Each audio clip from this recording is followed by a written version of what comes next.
It was during the season when the rains had just begun to retreat and the earth still carried the scent of fresh growth. I remember it well, when the sun set low behind the hills, casting its golden glow over the village of Kumasi, where the smoke from cooking fires rose in thin wisp to the sky. The village, nestled by the great baobab tree, was buzzing with its usual hum of life. Children running barefoot and elders chatting in the shade, and the sound of metal scraping on stone as women prepared the day's meals. But it was the drum beats I'll never forget. It was as though the heart of Kumasi had started to speak to us. The talking drum. You see, in our village, the talking drum is not just an instrument. It is a messenger, a voice that transcends mere sound, one that carries stories, warnings, and celebrations all at once. It is said that if you know how to listen carefully, the drum can speak to you, telling you things you may not want to hear, but needs to. The drummer that day was a young man named Kwame. He had been playing for the village for many years, but that particular evening, the rhythm of his hands on the drum had a deeper urgency. He'd been playing in the central square for hours, the sound echoing through the village like a heartbeat, pulling everyone's attention. The villagers, especially the elders, were puzzled, for this was not the usual celebratory rhythm. As the drum beat grew louder, a silence fell over the crowd. I remember feeling the air shift, like the earth itself was holding its breath. The children stopped their games, the women paused their work, and the men who were resting under the trees straightened up.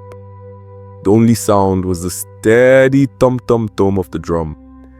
It was then that I, Mosey, saw the young boy, Adebayo, approach Kwame. His face was pale, his eyes wide with concern. He was just a child, not even 10 years old, but his family lived on the far edge of the village, close to the forest. And it was always said that the drum knew things from beyond the village boundaries. Adebayo, I called to him, my voice rising above the drum's incessant rhythm. What's happening? The boy looked at me with eyes filled with fear. The elders, they are calling. It's the drum. It's telling us something from the forest. Before I could respond, Kwame's drum beat shifted.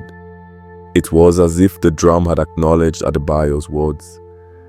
The sound changed, a sharp, staccato rhythm that sounded like a series of urgent knocks, each one louder and more insistent than the last. A chill ran through the crowd. I had seen this before, when the talking drum spoke of an impending change, of forces from the outside world, or worse yet, of something hidden in the depths of the forest. It was rare, but it happened. The villagers spoke of a time long ago when the drum had forewarned of a dangerous predator that had threatened our cattle, and a time when it had warned of an illness that swept through the children of the village. The talking drum had never been wrong. The chief, Obatunde, came forward from his hut. His heavy footfalls stood in on the earth as he approached Kwame. The villagers parted to make way for him, and the air grew even thicker with anticipation. Kwame, Obatunde said, his voice firm. What does the drum say? Kwame paused for a moment, sweat beading on his brow. He lowered his head and spoke softly, as if he was speaking directly to the drum. It tells of a stranger, one who comes from beyond the forest, a spirit who seeks to test the strength of our village, a warning that we must be vigilant. I sat with the other elders under the baobab tree, watching the preparations. The village was on edge, but we trusted the drum's message. It had never steered us wrong.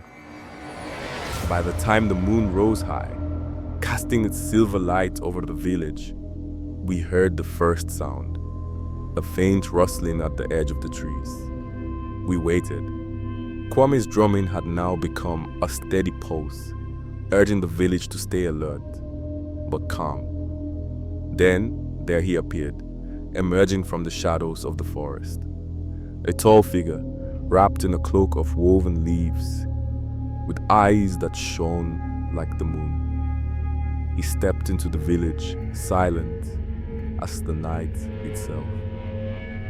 "I come with a message," the stranger spoke, his voice deep and resonant, as though it too had been carried by the wind.